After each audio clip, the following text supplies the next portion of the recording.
Rachel, please take a moment to introduce yourself, including where you practice and how long you've been in your community. Sure. So I'm really happy to be here. I'm very glad that CD is having this initiative, talking to dermatologists around the country, different contexts, different experiences. So Rachel Asiniwasis, I am from Regina, Saskatchewan. I was born and raised. I've been in practice now for just over 10 years. I finished my residency in Toronto. So I have a little bit to share as well on what I've noticed between the two differences. And I service the basically in Regina, the general population, but over the years, I've also reached out to provide service to many ruralized, remote, and Indigenous populations. How many different communities do you actually physically attend to? Well, over the years, COVID provided a little bit of a challenge for me, but it kind of trickled in naturally. I would say at least, I mean, there's several constant communities where like we get a regular base of patients. These include all the way at the border of the Northwest Territories. We've got Stony Rapids, Fond du Lac, La Loche, Isle La Crosse, which is a big Métis area. And then in the north, we have lots of Dene patients. And then in the south, I've got lots of communities, lots of, we're such so underserviced often, word will get around or they will come see me from their community. I do a Touchwood Agency Tribal Council. I go to All Nations Healing Hospital. So there are, I see have lots of patients from different communities, basically that kind of collect together and come to my practice either through word of mouth or just the fact we're critically underserviced. So I would say at least several regular communities outside of Regina, but a lot of catchment in the broader areas. And not all my rural patients are Indigenous. That's the other thing to consider as well. There are barriers on both ends for sure to care. How many Rachels are there? You have to be in all these places. Well, we're critically underserviced here in Saskatchewan. And as the incoming Sure. president of the Saskatchewan Dermatology Association, that's something that we're going to be talking about at our upcoming meeting is the importance of recruitment and retention. Because what happens in these underserviced areas, Gabby, is, we often end up with very complex cases over the years because there's nowhere else to go. So for me, when I actually came to Regina, there was only about 1.5 full-time equivalent dermatologists when I came to Regina, approximately that, 1.5 to 2 for the whole southern catchment of about, over 500,000 people. So I ended up getting everything at the beginning, warts, acne, no problem, common bread and butter, mild cases. And then over the years, I've noticed that a lot of the complex medical cases have kind of been the ones that have stayed with my practice because they need help, right? Severe cases of melanoma that have been discharged from oncology or don't have a family doctor. Patients who have immunobullous disease. A lot of my patients now are very complex. They require systemic therapy, such as, immunomodulatory therapies, immunosuppression. So that's actually a huge part of my practice now that's gathered naturally. But I'll be honest, Gabby, it is challenging trying to maintain a community clinic with little resource support in a critically underserviced area doing complex medical in a community setting because we don't have infrastructure for our dermatologists to work otherwise. These are all the pieces that are important to acknowledge in this setting. And I, Yes. I think this is an easy answer for you, but what factors led you to offer rural outreach rather than focusing on a centralized practice? Well, it kind of happened naturally. So I'm from here, like I did my undergrad back in the day here, and I have many connections that I've, had from my medical school and over the years.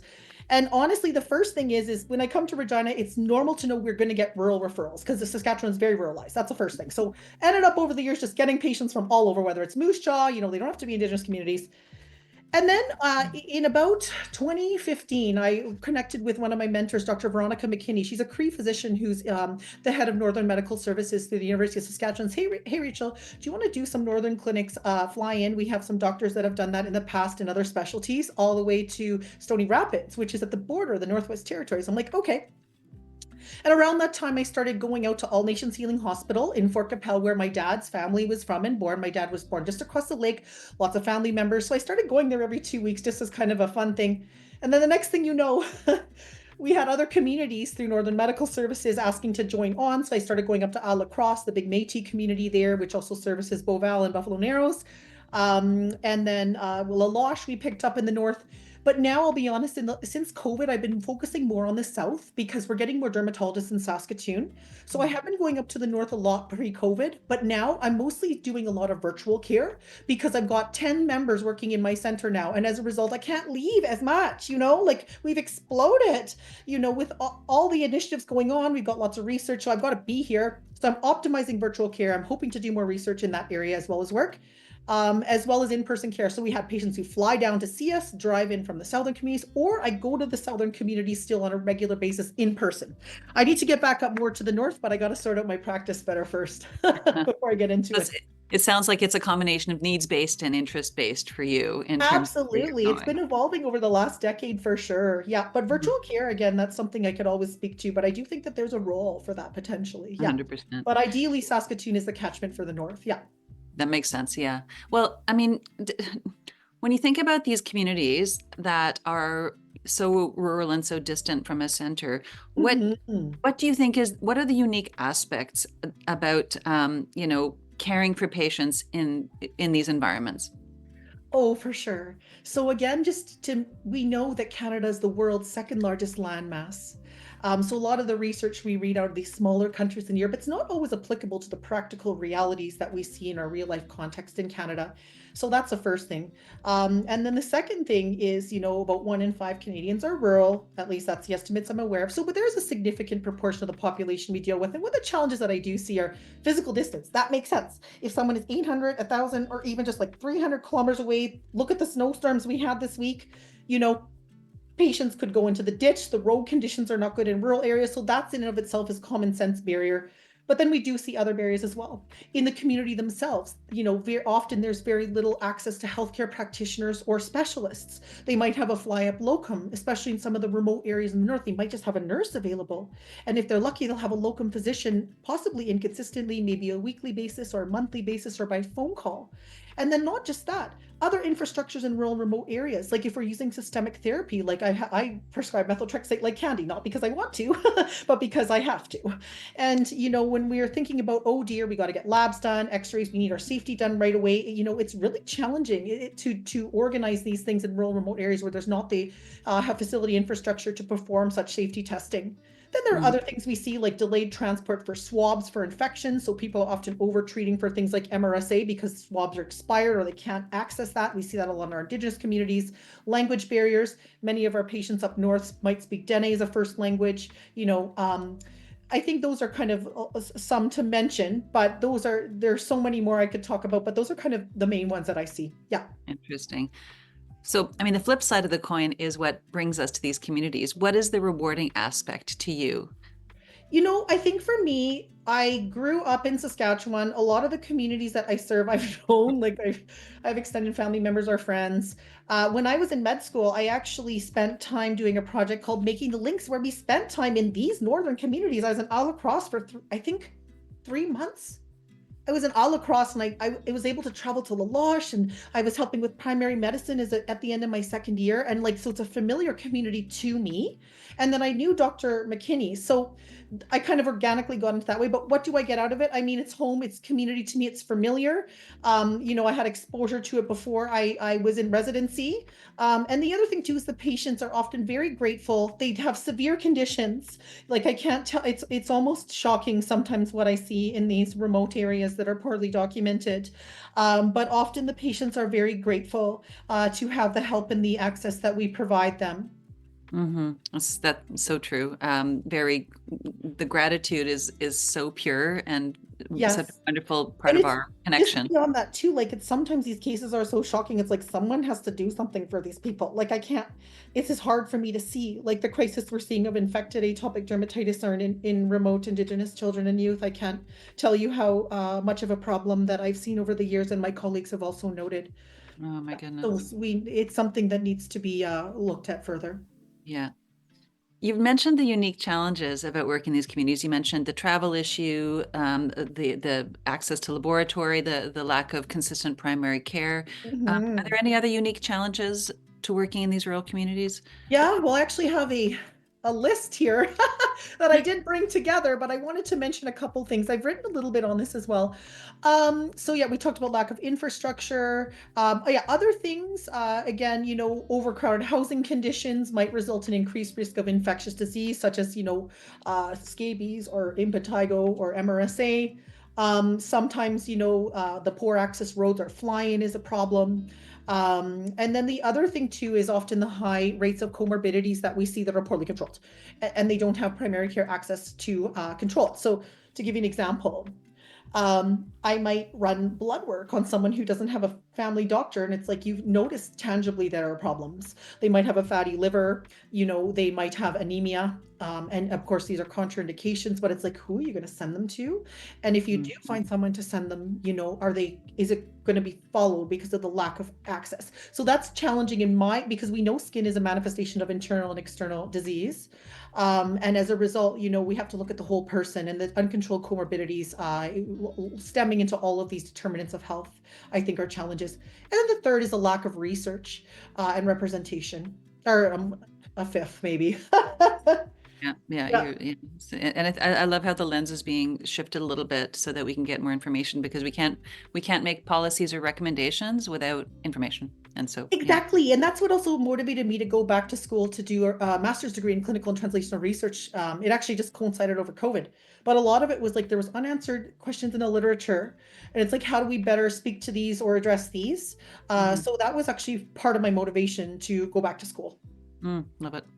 You mentioned the loose threads about people's comorbidities, and so that brings me to my next point of discussion, which Mhm. is what helps you manage complex cases in these environments? Well, I'll show you. Let me call my staff in for a second. Everybody, we're in the time frame here. Run! Okay, we've got most of my staff here, not everybody today. But this is Leah. She's my remote care Hi, coordinator, everyone. our clinic manager. This is Ashton. She's one of our nurses. This Hi, is Ashton. Amber. She's one of our assistants. This is Brandy. She's one of our research nurses, also help with clinical. This is Julia, our registered nurse and health information management and study lead. Oh Uh, my God. that's all we got on site today. We're missing a few people, but anyways, how they asked. Oh, and Brenda Lee. Sorry, Brenda Lee. We call her charge nurse. So many of us have been working for a long time. So bottom line is, she asked, how do we deal with complex cases in these remote areas? The answer is teamwork. So basically, we have learned over the years, and I'll be honest, I learned through the hard way. I don't know what else to say, through experience and trial and error. But over 10 years later, how do we work? Well, we have separated out our own cell phone line for rural and remote care. So we've got a remote outreach coordinator. Many of our patients are Indigenous, so they have a direct line of access, especially if they have more acute problems, what they often do, like infections. We don't want them to go into our 2-year waiting list. We want to know right away if a child is infected with their eczema. So it goes right there. So how else do we do it? We have a coordinated system that we've developed over the years where we've identified our community catchments, when they can do x-rays, lab testing, where they can do that, what times. We do nurse to nurse through Brenda Lee or some of our other nurses. We have referral pathways. So like if someone has concerns for psoriatic arthritis or needs imaging in a larger center, we will send referrals, ensure that the clinic in the north gets that, or in the rural areas. But yeah, I would say that it's because of my team distribution, what's appropriate to their level and use of nursing is invaluable in this area. It's amazing. I think you're in a unique circumstance. I feel like you have tapped into the support that you need to make your community work. And Yes. fortunately, not every province has this kind of a model to support this degree of care. So it's a Yeah. great example. Oh, I Thank have you, to thank everyone. these gals. And just really quickly, some of the barriers we see, gals, Yeah, oh, just lift definitely them off. travel. I mean, we have patients in northern Saskatchewan that fly to Saskatoon and then have to take a taxi down here to Regina. We have a patient I just called traveling 4 hours in the next couple of weeks, so we hope that weather is conducive to that. But even just getting medications up north to these remote communities. That's what So I we may mentioned. prescribe it one day, but it may take a week for the patient to actually get access. And then to even have get a ride to the pharmacy, have access to it. What about lab various works? things Is like that a Oh, challenge for us? yeah, patients have to take a boat ride See, or they an deal with this, airplane not me. to the lab. And even too, I just talked to one patient. They only have labs available. I think it's till 2 p.m. in the afternoon. So just the accessibility, they have to either make an appointment or have to go walk in and wait for multiple hours. Oh yeah, lab is difficult. Family doctors, access. And connection for virtual care. So often the patients will work out of the town, and then the connection is not good, and then we can't reach them. So Yeah. but anyway, thank you, girls. I know I'm already Thank you. over time here, but these are my gals, and they might make it happen, and they're working for me right now. That's inspiring. I think Close that's the door. brilliant. My next point of discussion is what was lacking and what could be better developed. But I think you've answered a lot of those questions in just your brief discussion I could with your expand staff. on that a little bit. I do think we Yeah. need to engage our dermatology residents a little bit more in rural care. So I'm just pulling up this article called Rural Educational Opportunities in Dermatology Residency Programs, the shortage to geographic maldistribution and shortage of dermatologists in Canada, co-authored by our own colleagues, Doctors Purdy and Kirshen. And they did point out that this group contacted 11 residency program directors, and they found that only 2 had mandatory rural rotations, 2 offered rural electives, and 5 had actually had both. But there were still a lot of gaps in the terms that some didn't have any direct experience. There were no necessary rotations. Some of it was under review. And again, I think that there's inconsistencies because in order for people to practice, they have to know what they're getting into, or at least have some form of exposure to it, right? And the other thing too is virtual care. I think that there's a huge role for that. But there are also barriers too as well. Things like we can't substitute for procedures. Maybe we can engage primary care more. That's another potential solution, is to teach our frontline practitioners how to better do skin, because they don't get enough training, and that translates into care that we have to deal with when we're critically underserviced. We do see that often in dermatology. I'm speaking to the choir here. And then virtual care, again, challenges like connection, poor photo quality, but overall, there are potentials that could save from a cost quality access standpoint, and that's something we're interested in our site as well. Yes, I can imagine that. I've done a little bit of this in communities that don't have great internet access. And of course, Yeah. you have to go to a central hub, and then that has to be a static, predictable connection, and it can be challenging. Yes, Yeah, exactly. absolutely. What kind of incentives would you, be it financial, educational, professional, personal, what sort of incentives do you think would encourage more specialists to work with rural communities? So I think again, one is exposures, right? The other is perhaps, looking at when we have our residents coming in. I do find a lot of our residents who have exposure living and dealing with it often sometimes will go back to their communities. But then again, you still those people who are very urban who also do care, right? I think we should integrate more virtual care.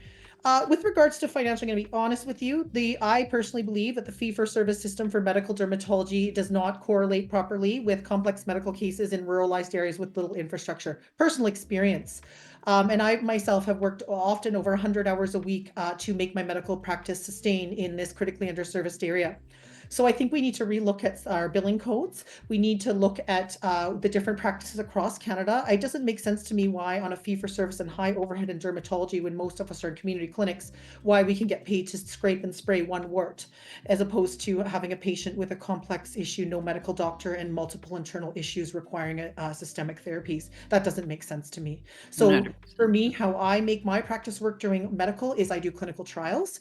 If I was not able to have that extra research experience or form of income, I would not be able to sustain my practice independently.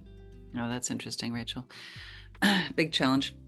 What advice would you give to dermatology residents who are considering setting up a practice in a rural So, community? so I think that, my general idea would be to find a mentor, or go out of your box to find an elective or an experience, find some mentors. It is eye-opening.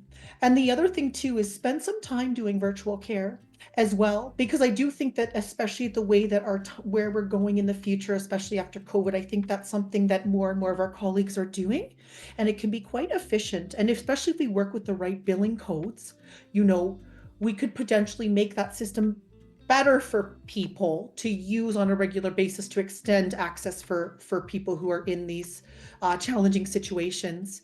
The other would be to just keep aware, like we do have summits and lectures.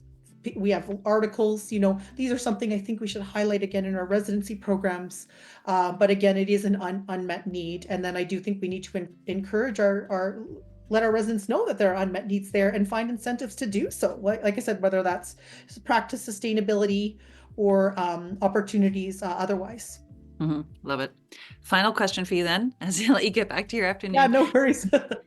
How can the CDA help support rural dermatology in Canada? I think it needs to start with more of a systematic overview on what we have and what we don't have. That might be looking at our residency programs, because again, we have to start kind of on that level. We have to do a survey or look at our members on who we're serving. I know that there has been some publications to suggest, I don't know exactly, I have to pull them up, but we have very, very few practicing rurally. So one is to find out that information and then find out why people, I mean, would or would not be interested, and then systematically go through those and work on a regional level to find out where the gaps are and how we can change things, right?